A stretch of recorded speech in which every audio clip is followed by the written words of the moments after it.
Hi everyone, Nigel Saunders here.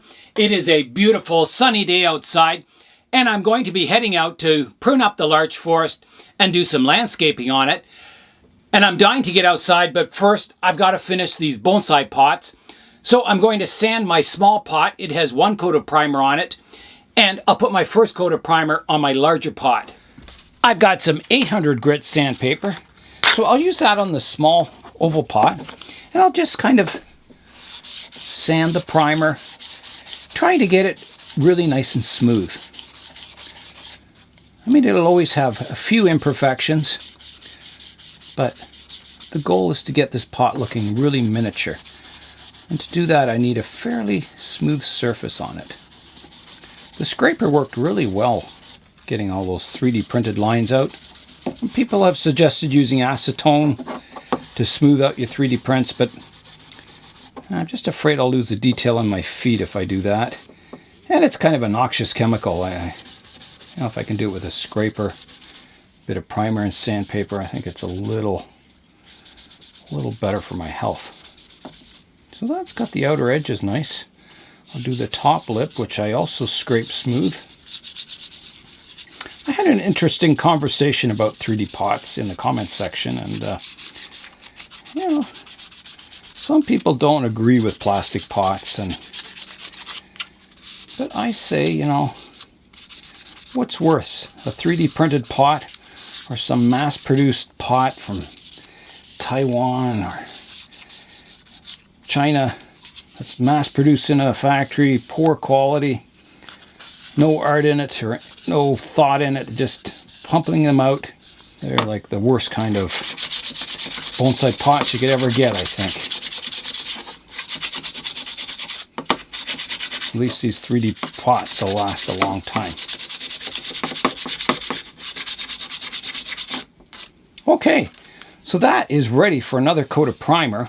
And I scraped down my larger pot here. And it doesn't have to be as smooth because it's not really a miniature pot. So I think a lot of the primer will fill in all the 3D printing spots. So I'll get these painted up, and then finally I can head outside. All right, here I go with the primer, building up my second coat. So this pot is posted on Thingiverse. The link is in the description below part 2 of this video series. And you can do a free download and print it out any size you want. 3D printers are coming down in price a lot. You can get a really good 3D printer for, between $500 and $1,000 now. And, if you do a lot of 3D printing, if you're a model maker, or if you just want to print out all your 3D bonsai pots, you will eventually get your money's worth. I gotta hold it somehow. I guess I'm going to get primer on my fingers is how I'm going to do it. If I hold it here. Yeah. Okay, so here goes my second coat on this nicely finished outer layer here. I think the top coat is going to go on really nicely, because I will sand this next layer again, and it should really make it smooth. I don't think anyone will ever tell it was 3D printed until they pick it up and feel how light it is. Yeah, I will paint the bottom again. Definitely needs it. Another layer. So in this video, I have a lot of stuff to cover. I have a present from Adrian in Australia from Spinning Tree Turntables. He sent me a turntable in the mail, and I haven't opened it yet because I'm going to do it on video. It'll be, it just came 2 days ago, all the way from Australia. So really nice. So thanks, Adrian. And I'll put the links to Spinning Tree Turntables in the description below. Okay, that looks good. I think my layer is done. Just going over the feet, making sure I haven't, got it too thick or too thin. There we go. Just touch up where my fingers were. Oh, look at my hands. What a mess. Okay, now I'll go on to pot number 2. I can rub my hands on it to get all that paint off them. So I'll set this one aside over here. We'll let that dry. And I'll start on my next pot. I think I'll start on the exterior. And I'll start on the bottom.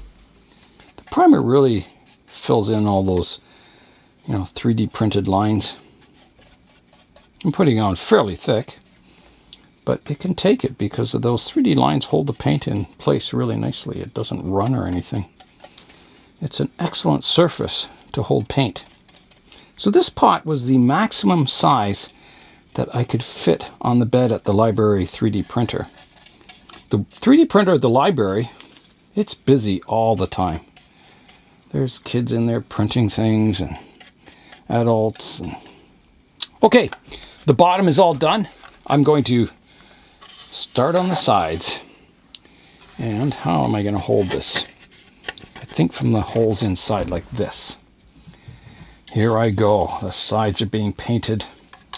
The other thing you can do with 3D printing is if I wanted to make a mold of this pot, so instead of printing the actual 3D pot out, I could print a mold and then you could use it for making your clay pots.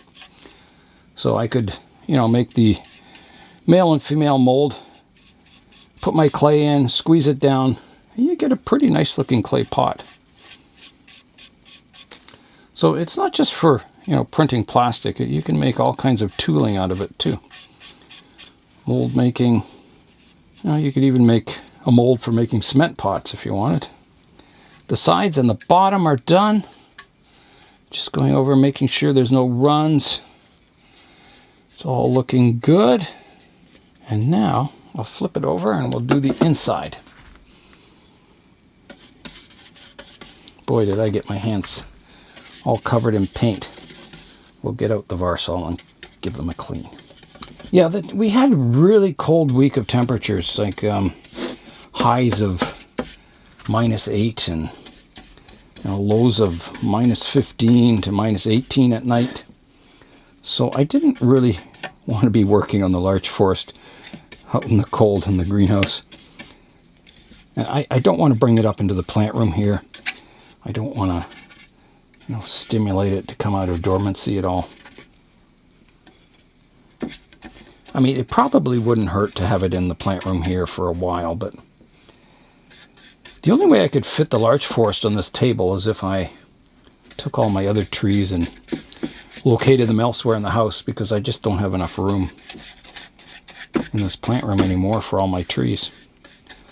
And it's not because I have more trees, it's just my trees are growing larger. And I just can't bring myself to get rid of any of them. The occasional one maybe I can give away if I have duplicates, but when you got a lot of time and effort in them, I hate to give them away. We are almost done painting the inside here. I didn't scrape the inside, so it's fairly rough. You can see the 3D printed lines inside, but it'll be filled with soil, and you'll only see the upper part of the lip here. And I'll do some sanding on that. And the primer does a pretty good job of filling in the lines. It's, you can still see them, but most clay pots have a bit of a texture on them too. Yeah, so this pot is on Thingiverse also. Okay, that is it. It is all painted inside and out. The pots are all primered up now, so it's time to finally head outside into the sunshine. Before we head outside, I just want to show you the surface roots on my Sabre leaf ficus. I repotted it recently, and there's new root hairs growing all across the surface of the soil. It looks really good. Those will all thicken up and become really nice surface roots someday. So yeah, I'm just really pleased.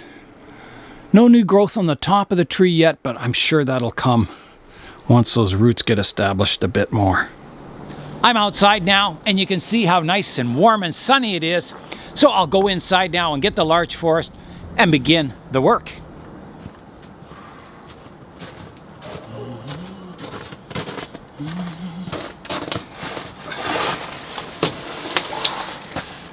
A tight fit. I'm all ready to start working on the larch forest, but I was thinking, you know, it'd be nice to have it on a turntable. So I'll go inside and get Adrian's turntable. We'll open it up and see what it looks like. Well, here's the turntable. It's a good heavy one. They put a sticker on it, heavy, 22.7 kilograms or 50 pounds. I don't think it's 50 pounds, but it's pretty heavy. I would say it's probably 15 kilograms. I'm going to open it up outside in the snow. I think Adrian would kind of get a kick out of that, seeing as it comes all the way from Australia. So let's head outside and we'll open her up. All right, let's chuck her in the snow here. Start opening it up. I wonder what it'll look like. Let's hope it didn't get damaged in shipping or anything.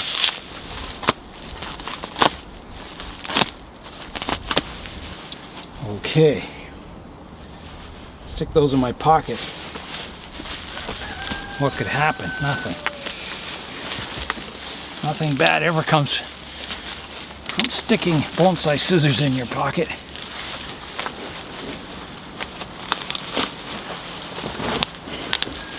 Now we know where the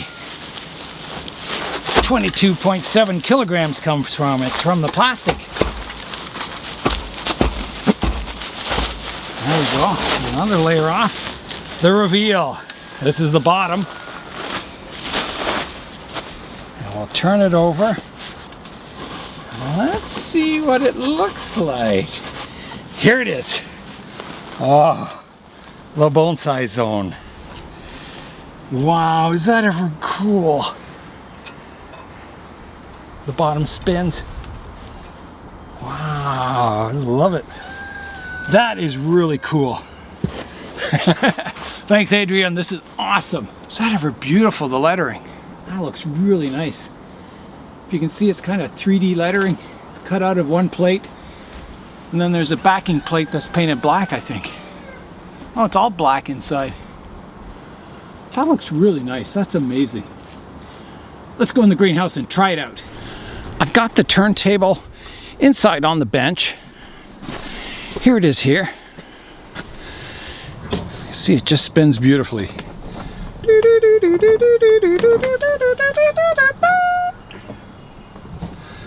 The bonsai zone. Wow. Nice having your own personalized turntable. That's really cool. The larch forest is it's a huge pot. I'm going to try it on the turntable.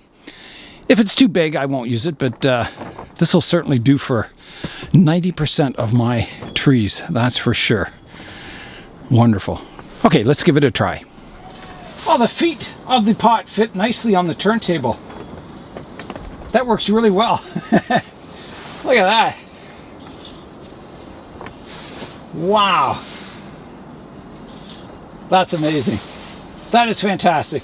So this is my largest pot, and I can't see ever, you know, getting a bigger pot than this. So this is fantastic that everything fits beautifully. Wow. Well, that'll make it a lot easier to work on this forest. The sun is just starting to hit the greenhouse. It's getting really warm in here, so I'll pull the jacket off and we'll get to work. I'm going to start today's work by pruning up the larch forest, and I'm not doing a detailed pruning. I'm just going to prune all those shoots that were missed. When the needles are on in summer, it's hard to see all the branching in here, and it's quite easy to miss a really long shoot that's grown kind of untouched for the whole summer. So I'll be doing all that first. I just happened to have a pair of scissors in my pocket when I was cutting the packaging. Bad idea. However, I got away with it. So I'm going to start, let me see. Here's one. You can see this shoot from this branch is shot straight up to this height. So that definitely needs to be cut back, if not removed entirely. I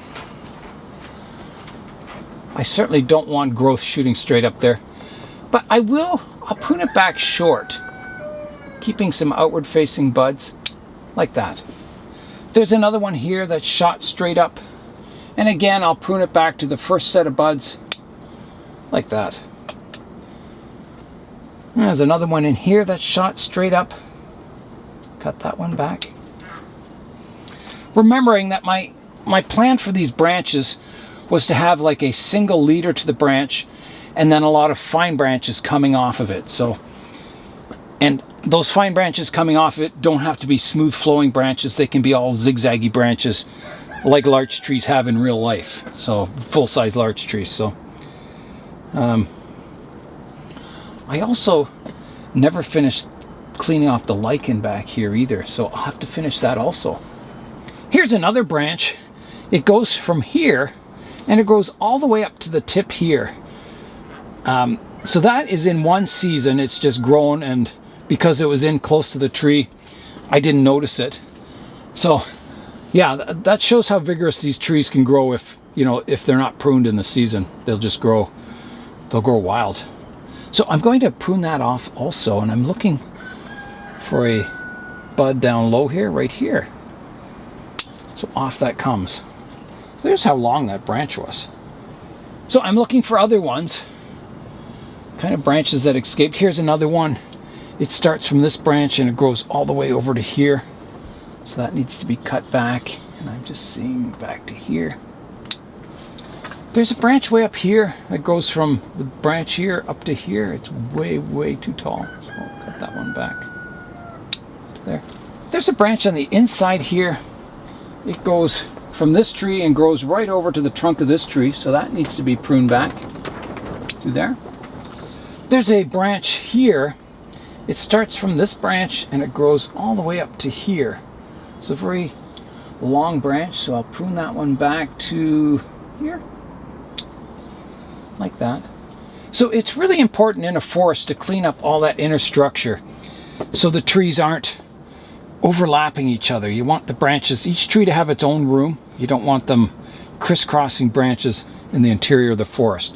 You want each tree to have its own spot of sunlight. So I'm just coming in, pruning away some of these branches that have grown way too long. And then what I'll do in spring, when they're starting to get that green showing on the buds, I'll prune them back, do the fine detailed pruning, pruning all these branches back further. So for now, I'm just doing the ones that are just way too long. And I'm doing this in winter because where I cut, if this was spring, wherever I cut, it would leak a lot of sap out of the wound. And in the winter time, it gives the tree a chance. That cut point will dry up a bit and kind of form like a scab over the wound. And then when the sap starts flowing in spring, it won't all leak out of that cut point. It'll have healed over a bit. And yeah, you'll lose less sap. And the sap is what gives your tree the vigor. When you're pruning these, leave a little bit of room for dieback. You don't want to prune right to the bud. You want to prune, leaving a little bit extra. It's nice in winter with larches to be able to see them bare without any foliage. This turntable is just making this job so much easier. You can spin the trees around and find all these branches. Really awesome. This is fantastic. My spinning tree turntable. In this case, it's a spinning forest turntable. So a lot of these I'm just taking off, about half the length. Some of the tips. Getting them approximately on the right track for spring. So these larches have just been clip and grow right from when they were collected about 20 years ago. And they've matured a lot over the years. Oh, there's one here.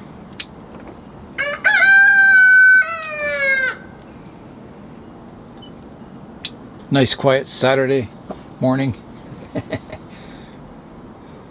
The odd rooster there going off. All right, so the next step, I think I'm going to tackle the landscape. So the first step will be to look at it. I'm standing back from the distance looking at the landscape. I really like the right-hand side. I like the way it flows down towards the edge of the pot. On this side, on the left side, I've kind of got, it's a little abrupt. I would like to see some, either more of a, instead of it being rounded on this edge here, I'd like to see more steps or a more gradual, flatter transition. I notice there's a lot of moss there, that kind of shade moss that I'm pruning into moss bushes. So I think I can do some shaping with that moss today and try and fix up this side on the landscape, on the left side. I think overall the landscape's, it's quite nice. I don't want to make any major changes today. If I do find some better rocks in the future, I may redo it some more. I mentioned maybe having like a split between the landscape, sort of a gorge or something. That may come in the future. But let's work with what we have here already. All right, so I think, yeah, this is the kind of fluffy part. I don't want like a vertical wall here. My intent originally was to have a pathway kind of going around here, but it sort of ends here, and then I don't know where a person would walk. I think maybe if we cut away a bit of this moss, there might be a flat section here that can kind of extend that pathway back here. So I'll start with that. I think pathways are important. You want to imagine yourself kind of walking along here. You don't want your landscape to be, so rugged that no one could ever walk on it. You want it so it invites the person in to explore. So that's the reason I kind of have pathways. So I may have to change this rock too. It may be a little close to the edge here. I'll use these curved scissors. They're the best for kind of working on this moss. You can kind of sculpt it and, make rounded shapes of bushes and stuff. But so yeah, my important thing is to get this pathway in here, and I'm thinking this rock is just kind of in the way. And I need my pathway to come around the back of this tree and disappear. So I'm going to see where the base of this tree is, because this moss may have grown quite a bit over the last year. So I'm going to prune it away until I find where the roots are on this tree, because right now they're hidden, and I do want to show that off. So I think I'm starting to get down to the root base now. I'll have to clean away all the moss around the trunk, because I don't want moss growing up around the trunks. So you can see my pathway's looking better. So this is a nice rock, this one. I'm just going to anchor it in there a little better. It's a little loose right now, so I just want to make sure it's in there nicely. I think I want to see the roots here too, so this is a nice clump of moss, so I'll just save that. And I'll clean up around the roots here. I think I'll have to get the root rake out. Just kind of tease that away. To make a landscape look really miniature, you have to do a lot of detailed work. As I said, when you're working on the trees, you kind of, almost shrink yourself in your mind down to a small size, and you look around at the landscape as if you were, as if these were full-size trees. So you're always kind of looking, well, what's in scale and what's not, what looks realistic and what doesn't. So you can see there's a lot of reduction to see this flare at the root base of this tree. Now there's like a wall of moss here that I've got to get rid of. I want to be able to you know, see all the way around the trunk of the tree. I don't want moss up against my trunk. You can see that there. So I'll come in with the scissors. I'll come in with the scissors and try and clear away some of this moss from behind here. So when I repotted this last, I piled the soil up a little high around the trees. So now today, we'll be getting it kind of back down to the correct level. So that path is looking nice along here now. It's a nice size and scale. Putting some more moss back. I think I'll have to get my toothbrush out and just kind of scrub away the soil at the base here. So this root flare is important also to give your trees a miniature look. You want a nice flared root base at the base of the tree. Now, my little pine seedling is in the way, and I've got to get that out. And I have a spruce seedling back here also. I was hoping these were larch seedlings, but they're not, so I'm going to take them out. Well, I'll try planting that. It's got some fine feeder roots. It's the right time of year to repot it, so that'll be good. I don't know how easy this is going to be to remove. I'm just going to pull it, see what roots I get. Oh, I got a good root system on that one too. Look at that. Yeah, that came out really nicely. So I'll pot that one up also. So now I've got my pathway. It kind of comes from these stone steps. It comes around the front of the tree, and it kind of disappears behind this back larch here. So I think that's a pretty good path or direction for the pathway. I think, you know, it's looks like a nice place to walk along the edge here. I'm just flattening it out a bit more, pruning off some of these, a few surface roots sticking up there, just little fine ones that I'm pruning off. So now I've got this edge here, and it's kind of dramatic, I mean, having the cliff face here. If I had some stones, it would look quite good. The path kind of rises at the back here. I think you want perspective in your pathway, so if it starts off this width, you want it tapering as it goes towards the back. And I'm going to start, right now this is pretty boring, there's just like a clump of moss along the edge here. So I'm going to do some sculpting. I'm going to put some variation in it, pruning away some of the moss. Well, there's some roots growing down there. Eventually maybe we'll have a nice, you know, exposed roots on this cliff face here, which would be quite nice. Well, there's some rocks in here. I guess I did have a few kind of cliff-shaped rocks here. So yeah, I'll break this up, pruning away some of the moss so it doesn't look too even and unnatural. The more kind of detail and variation you have in your moss, the more miniature it all looks. You know, you imagine if this was just a flat, boring landscape, it wouldn't look like a miniature landscape at all. But if you start putting contours in it and bushes and details, it all starts to take on a miniature appearance.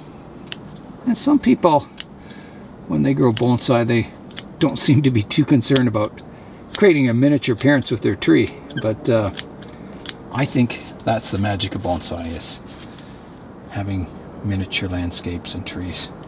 Yeah, I think that's what makes this hobby magical. Just clearing away the moss from the lip of the pot here, like that. Yeah, interesting.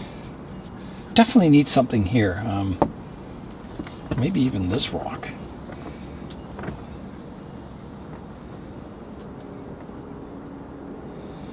Don't want to block the pathway with it, but possibly integrate it into the cliff face somehow. Maybe. There might be a lot of roots in this area too.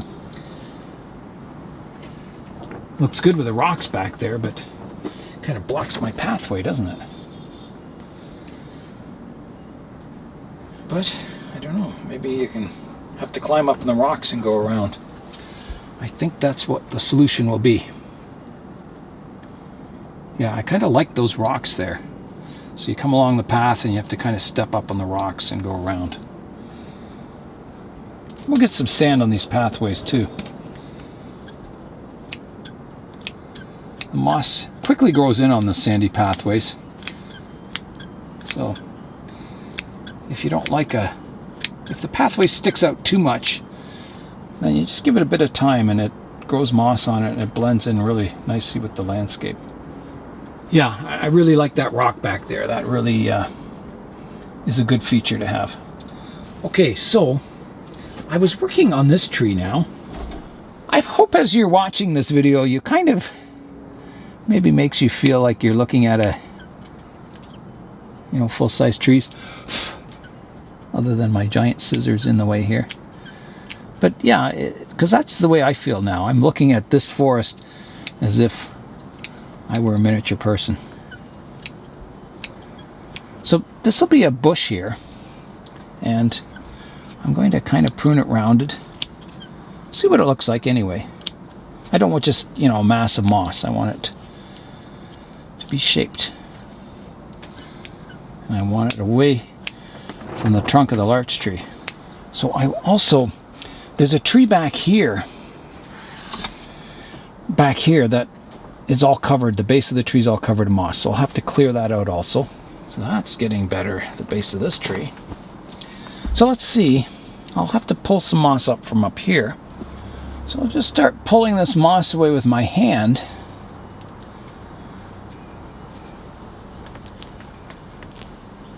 So I think it's quite deep. Yeah, it goes quite a ways down. Now I can start scissor pruning it away. This is one of my original moss bushes. I think it's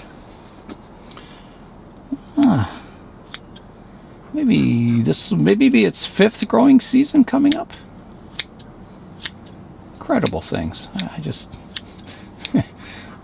love sculpting these little bushes, which aren't that little anymore. They're starting to get quite big. So this could be another, you come up these stone stairs and you kind of have this plateau here. A nice place to stand and, you know, sit down and have lunch or something. Look up at the trees, lie down. You know that one video where I was lying down on the forest floor looking up at the full-size larch trees? I always remember that day. That was so nice doing that. I'm so glad I did that. And every time I see this forest, it reminds me of that. Lying down here looking up at the larch trees. So I'm going to rotate this around so I can get at this side of it. So there, you can see this is starting to take on kind of a bush appearance here. And I've got my nice area where I lie down here and look up at the trees. Most forests, the forest floor usually isn't moss, unless it's like in a rainforest or something. So kind of to have a natural texture is, rather than all moss, is probably a good thing. It makes it look more realistic. So just to have moss bushes instead of the whole floor of the forest covered in moss is probably a more realistic way to go. And hopefully by the end of all this landscaping, we'll see if that works or not. Yeah, you can see just by cutting kind of contours into the moss here, how it makes it look more miniature instead of just having a big blob of moss there. So yeah, creating a realistic miniature forest, it's all about the details. So this moss is right up against the tree, so I'll have to prune that back. I can imagine working on a forest that has, some of these forests have like 21 trees in them and that, and it'd be really difficult to get in and work on them because there's so many trees. Getting there, I think I'm going to work from the back now, so I'll flip it around. I'll just spin it around to the back here. I'm around the back here now and doing a bit of shaping here. These curved scissors are great for making these bushes. I gotta get down to the base of the tree here. Got this giant wall of moss at the back here, which is good. It holds the soil in and It's just, whoa. So the trunk of the tree is way down there. That's a lot. That's a lot of moss. I'm amazed. Moss is growing like crazy. So I got a lot of pruning to do here. Still not down to the base of the tree. Also, if you get too thick a layer of moss on your forest, the roots start growing up into the moss and can kind of ruin your root base a bit. So I'm going to divide this bush into two pieces. I got a clump here and a clump here, so I'll come in and divide that up. Yeah, so there's the base of the tree just starting down here. So that's how deeply it was buried, the trunk in the moss. Now these moss balls or bushes aren't rooted into the soil or anything. Moss doesn't really have roots. So you have to be careful not to knock them off. That they, you know, if you gave that a hit, it would fall off. You could always replant it, but the best time of the year for these larches, and you know, to look really miniature, is in spring when the needles are just coming out. They just look fantastic. They get these little short needles and yeah, they look really nice. So I'm starting a bush back here, even though it's kind of, it's a bit directly behind. I'll try and maybe in future prune it so it's more over this direction. And I'll prune the moss away from the lip of the pot here. I don't like any moss overhanging the lip of the pot. It just looks untidy and unkempt. Especially at bonsai shows. It is really warm in the greenhouse here now. Sun's shining in on my back here and oh, it feels fantastic. Now that's looking better. Now let's have a look at it from the front now. Rotate it back. Wow, that looks quite dramatically different. We've got to separate our hill here a bit more. Get some separation in this moss. And again, the more separation you have, the more miniature it all looks. Just like the canopy on a tree, if you have it all one smooth dome shape, it looks kind of artificial and doesn't look to scale. But if you break it up into smaller pieces, clumps, you know, it makes your canopy look larger and makes the tree look more miniature. It's all about little details. I'm having a look at the forest now. It's looking good. I think those bushes need a little work. They look a little like topiary bushes, so I've got to work on those. But I'm going to start on the left-hand side now. You can see all that shade moss that's towards the back between all the trees there. I'm going to get that pruned up into kind of bushes and textures. And probably the moss out front needs doing also. So yeah, lots of work coming up. I'll probably start actually on this edge over here to the right hand side, just kind of tapering that moss up. So this is, I've always had this path going back here and then a moss bush over here. So I'll start another one here. And again, I've got to get the base of this tree cleared of moss. So I'll prune the moss around it. I had to pause for lunch and you know, the days are still fairly short and it's starting to get dark out already. Not dark, but the sun's going down. It's getting less intense in the sky right now. Well, we'll get done what we can. We might be able to get this finished today. So this tree is quite low and I've got this kind of high mound here which kind of blocks it. You kind of hard to see the base. So I'm going to trim this moss back. And I'll be trimming this moss back. It won't be very green, but that'll green up once it starts growing. Now I don't want this too smooth looking either, so I'm going to, you know, remove some sections of moss so it's broken up a little. I've got some rocks in here that are kind of hidden. Oh, there's one that's totally hidden here. You can see those rocks there now. And this rock is kind of getting lost also with moss over here. So I need to get it pruned away around the rocks there. I definitely want to clear away moss from the base of this trunk also. which is kind of being hidden by this moss. So I'm going to remove a lot of this moss here, so you can kind of get a view in at the trunk there. The primary focus should be your trees, not the landscape. Landscape just kind of supports the trees, so you want to be able to see all the features of your tree, like the roots and the trunk and all the branches and everything. You don't want it hidden by landscape features. So I'm kind of, making a viewing area, a low-lying landscape area here, so you can come in and view the base of the tree.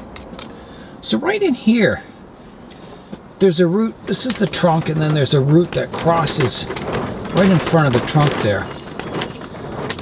So I want to remove that. I don't want a root growing across there. So, I'm going to try and find where the root disappears here. About here. Cut it. I'll cut it on this side also. And then I can get that root out of there. Like that. There's also another one over here on this side that I want to get rid of also. So any weird looking roots in your forest, you want to get rid of those. And I'll just kind of comb away around the base of the tree here. I can see its root base starts a lot lower than the terrain here, so I'll have to do a little raking. There's another root kind of crossing here that I'm going to prune away, and another one here. Lots of crossing roots. So now I can see the base of that tree. And I may have to, this rock in front sticks up a little high. I'm going to either remove it or reposition it.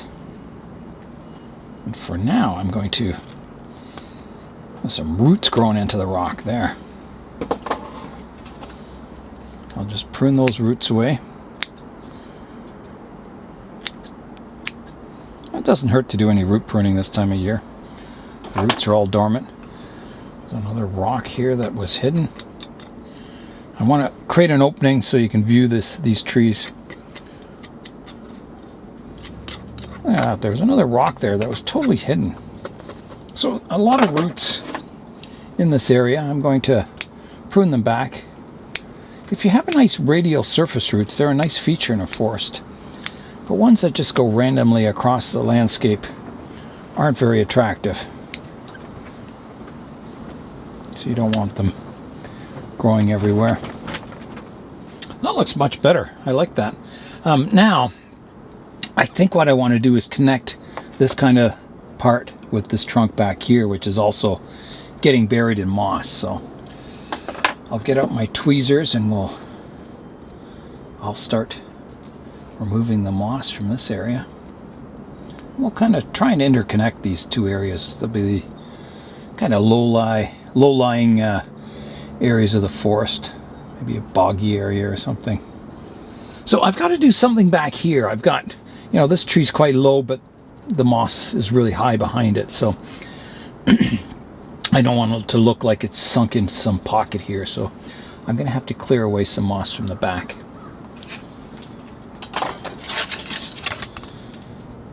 So we'll spin it around just like that. And I'll start pruning away back here. I'm going to do a fairly heavy pruning in this area. Kind of making my moss bush more over here and not directly behind this tree. Let's see what it's looking like from the front now.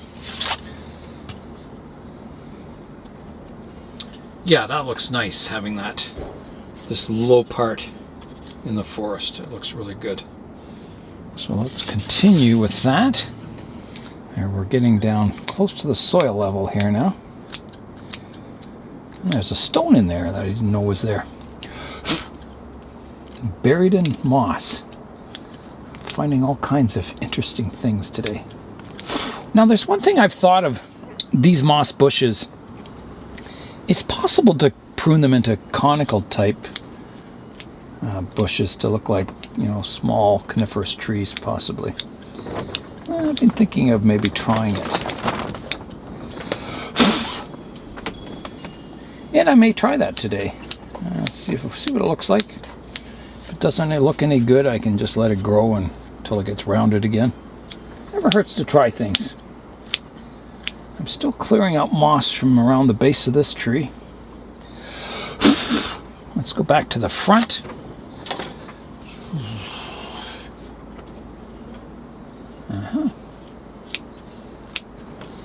Yeah, I think this is growing really thick here. And needs to be pruned back. Because I've got a tree back here that you need to see the base of the trunk. Right back here. So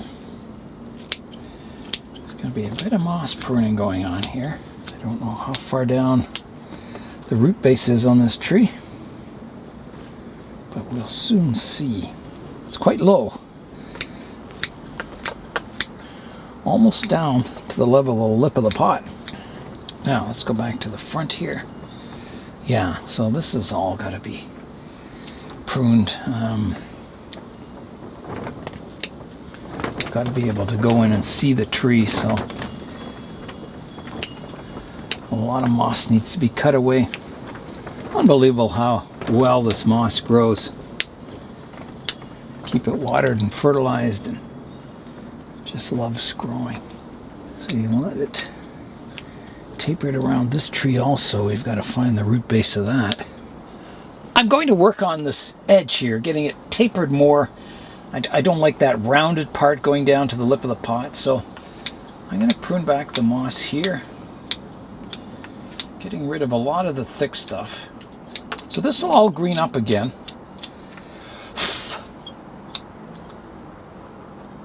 It won't be instant, but you know, once it starts growing in spring, the weather starts getting better, all that moss will green up and look good again. I'm going to go around the back here. Here's our other tree we got to find the base of. Pull away some of that moss and trim it back from the lip of the pot here. Where is the base of this tree? It's way down there. Wow. There's a lot of moss around there. So we'll prune the moss away and expose the base of the tree. Now, so this is the back, and you can see the base of the tree is way down here. So I've got to be able to see the base from the front view. So there's a lot of moss in the way that'll have to be cleared. All from here. So I will start on that. So my terrain is kind of based on the planting height of the trees. So I remember I split the forest in half and I planted this group higher and this one was lower, so that was all part of getting this kind of profile to the landscape. So you can kind of see the base of this tree from the front now. So now I've got this kind of clump of moss between the two back trees, and I've got to break that up to look natural. So I'm thinking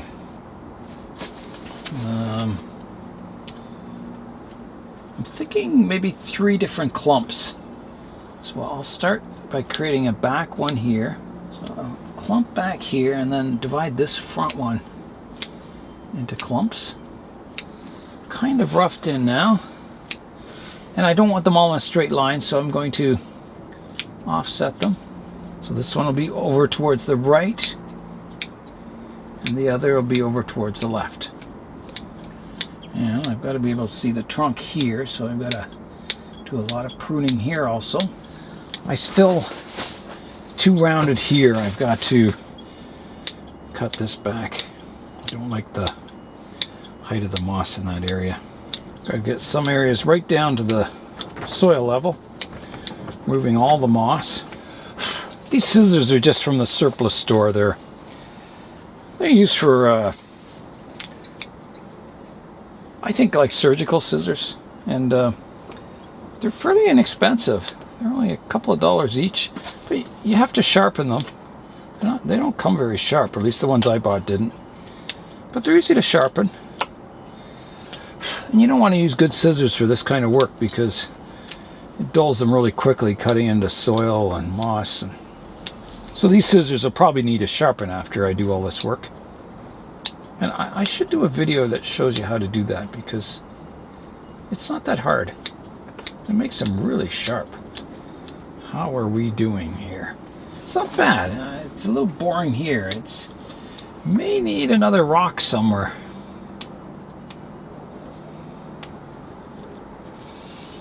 This is a nice rock. And where was it? It was it up front here, I think. I don't want it there. I want a view in here. This rock's kind of plain here. It's just like a flat on top. I think I'm going to get rid of that. Replace it with this one. This one's more interesting. Yeah, I don't like how I've lined it up, but may even look good kind of beside this rock. I'm going to try that.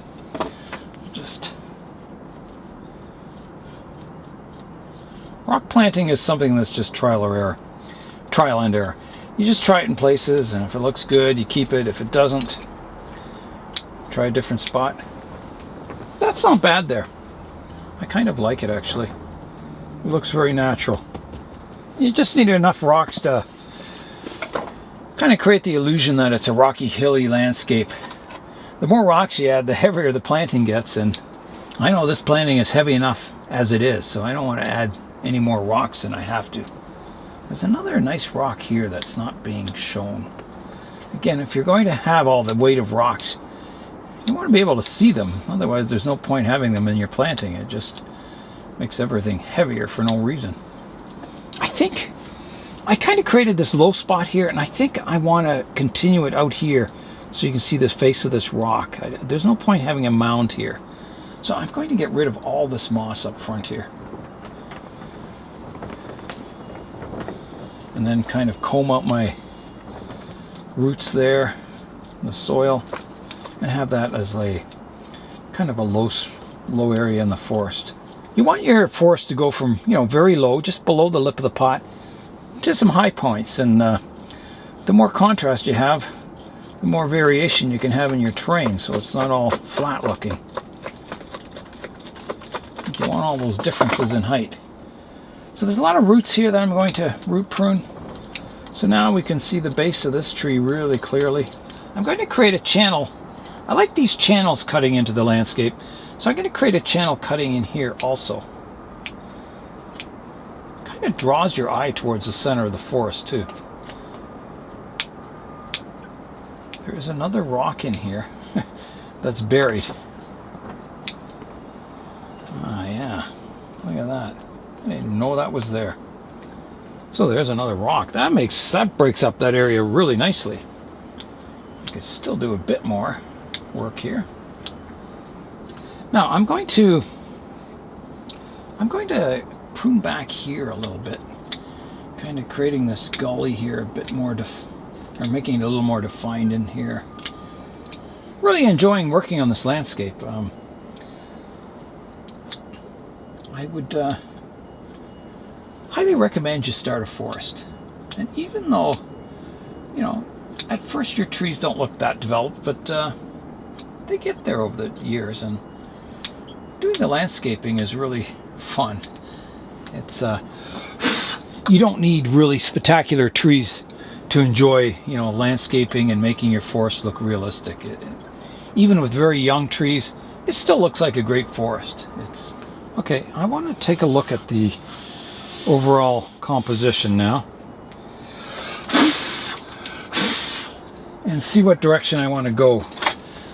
There's a lot of good stuff happening. I think over on the right hand side here, I still need to taper that in towards the edge of the pot more, so lower in that area. Definitely some work still in that middle section here, getting that trimmed up and looking good. The rocks are looking good, I think. Maybe straighten my steps up there in the middle a bit more. They're a little crooked looking. They've sort of settled a bit. Yeah, everything else is looking fairly interesting. It may need a rock or something at the very front cliff face over here. Just to break that up, it's kind of all moss. It's interesting moss, but it could be broken up, and I'm not sure about those stone pieces over here. There's sort of 2 steps there. I'm not really liking that much, so that could be changed. So it was still too high in this area, so I'm going to continue removing sections of moss here. And I'm liking that theory of all these channels going in towards the center of the forest, so I'm going to keep doing that. Kind of almost like, you know, there's this water running down a mountain and creating these channels or something. It really kind of helps draw your eye into the forest. And I gotta clear the moss away from the back of this tree. I tell you, this turntable has just been invaluable today. It's been just tremendous. It's fantastic to be able to turn this forest like this. Just be able to spin it around and work on different sections. So Adrian has made my job much easier. Spinning tree turntables has saved the day. I think, again, I was going to try and find something here. And I didn't like these steps here. Right here. I don't like those. They look too artificial, so I'm going to take those out. Yeah, they have to go. They're just not irregular enough. They were just too geometric. So now I need a nice rock for that corner here. I think that was the problem with this other one too. It was too geometric looking. So I'll see if I can find an interesting rock for that corner there. Where does one find an interesting rock when it's all covered in snow out here? But I think under my one bench I have a collection of rocks and I think I can see them. So I'll try there.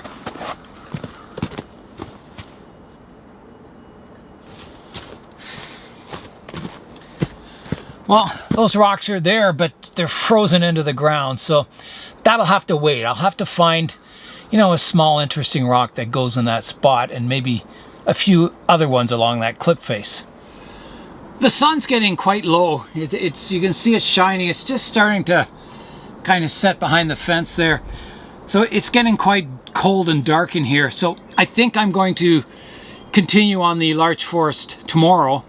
I've got all day tomorrow and it's supposed to be a nice day. So we'll take a last look at it, what I've done today, and then we'll come back tomorrow and do all the final refining touches, maybe some more rocks and clean up the moss and just, you know, get it looking really good. So I think we'll head back into the plant room now and see how the pots are coming along. Before we head inside, I'll just show you a view of the forest. There's the front. We'll rotate it around on our spinning tree turntable. There's the back, kind of just a wall of moss. And back to the front. So yeah, we'll continue working on this tomorrow. I'll give you a view of the forest in the sunlight. I'm going to put it in the basement for the night. So there it is.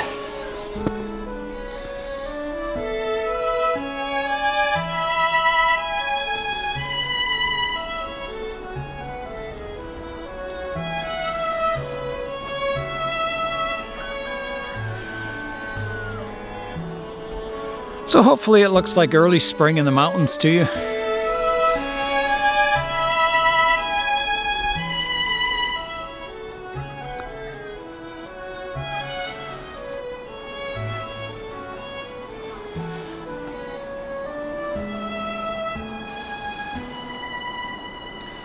I'm back inside now.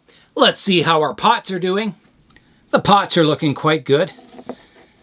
Nice smooth finish. Yeah, it's looking really good. This one will definitely need a sand and another coat of primer. it's still a little, got a little bit of texture to it still, and I got to fix up some of the cracks by the feet here. I just need a bit of sanding and more primer. So I'll do a light sanding on both, and then I'll pick up my top coat for this one. That'll look like a glaze on it. I've got my sandpaper, and I'll just give it another light sanding with the 800 grit. It's important to get the lip nice on your pot because, you know, it's very visible when you're looking at the planting. The small pot's all sanded up nicely. So now I'll move on to the larger one, giving that a good rub down. I've got the larger pot all sanded and ready for another coat of primer. And I've decided to paint my shallow oval pot kind of this color, this off-white color. And I've been looking, I've got a color very similar. It says gloss number 41. It's a Humbrol enamel. I have no idea what color that is. I think it's like a duck egg, I don't know. It's an off-white, kind of a yellowy, creamy white. Similar to this. Now, I've been looking at the glaze on this, and if you look at the top lip here, it's almost like the glaze, it doesn't stick to that lip very well. So you see a little bit of the brown clay color on the top there. I hope you can see that. You probably can't. Maybe you can, I don't know. But along here, you can kind of see you can see on the inside lip here too. See that? You see the clay color. So it's almost like the glaze runs off from the high points. So I'm going to try and do that on this. So what I'll do, and the glaze ends, so you see a little bit of the clay underneath, so it doesn't go all the way down to the feet. So I'll do a similar thing here, bring it almost down to the feet. And when I'm done, I'll get my finger and just rub it around the lip to try and get some of that clay color to show through. That's the plan anyway. So here I go. I'm going to open my little can of paint. And hopefully there'll be a liquid paint inside. Yes, it's liquid. Not that brush. So I'm using this smaller brush here. And here I go. So, gloss coat.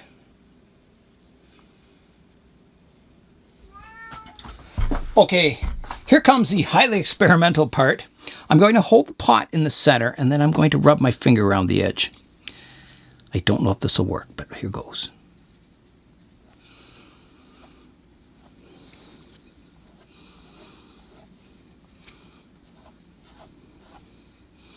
It's not working the greatest. I think what I need to do is I'm going to get some Varsol here and clean my fingertips for starters. And then I'll get the paper towel and I'll soak it in a bit of Varsol. And then I'll use that to run around the edge. I'm hoping that works. So here I go. Yeah, that's working nicely. Look at that. Beautiful. Yeah, that works really well. That's all it needed was a bit of Varsol just to cut into it a bit. Like that. And I want to do the inner lip too. A little more Varsol required. Okay. There's a close-up of what that looks like. You can kind of see the edge. Yeah, that looks really good. Look at that. Okay. I'm going to let that dry, and then I can sand it to touch it up. And, I'll continue working on that surface finish, making it look like a glaze. And I'll get my second primer coat on my bigger pot. Well, let's start on primer coat number 2 here. Oh, that's going on nice and smooth. I can feel it. So I got the 4 outside surfaces done. I'll do the top now. This also provides some UV protection for the plastic too, this paint, so it'll help it last a little longer. I've had plastic pots that are 26 years old now. They're still doing fine. And they have no paint protection on them. They're just out in the sun all the time. They've been doing really well. Mica pots, they stand up really well too. They probably last forever, I think. But the pure kind of plastic ones, I don't know if they're styrene plastic. I think they are. They're lasting really well for plastic. I guess because they're fairly thick. There hasn't been much work done to the orchard truck lately. They've been really busy doing some collision repair on a big tanker truck. So they haven't had much time to get to the pickup truck, but that's okay. So I'll show you a quick update of where it is. We're out here in St. Mary's at All Equipped for this week's truck update. Here we are in the shop. It was another busy week. This is the second week in a row that they just haven't had time to get to the truck. They've just placed the cab on there for now. It's not bolted in or anything. So we will come back in another week and see what's going on. But it's all looking good, isn't it?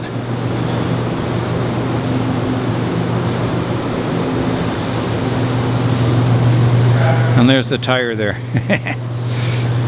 That aggressive looking tire.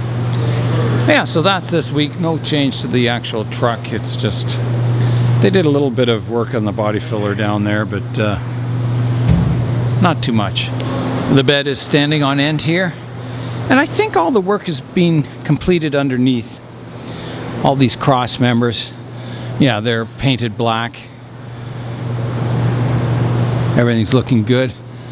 Just a bit of loose rust and that, but structurally the bed's really quite sound underneath. There's some of the mounting points up here. This one's a little corroded away. That one also. It looks like they're going to do some work on that. They've ground off part of the bracket just to get that nice and strong. The rest looks all good. They've replaced those cross members, fixed up the one at the bottom there, which is by the cab.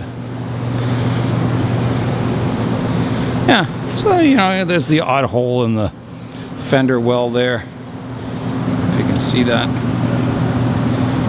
But pretty structurally sound for an old truck. Here's a close-up of my oval pot. So it's getting there. I think with a little more work on it, bit of sanding and some more coats of the white, and I may, you can see quite a separation between the where I rubbed it off. It's like a distinct difference. Whereas the clay pot over here, it has a more subtle difference. So I think what I'll do is I'll sand this and then I will apply like a very light coat, almost a transparent coat to this. And it'll make less of a contrast between the dark areas of the clay type paint showing through and the white top coat. So it'll kind of make it more subtle. And the other pot, it's got its second coat of primer on. So I'll let that dry overnight. And we'll continue working on the pots in part, I think it's 4 of this series, yeah. I had a lot of fun working on my bonsai pots and my larch forest, getting the landscaping started. We'll continue on with this series in part 4. I'm Nigel Saunders. Thanks for joining me here in the Bonsai Zone.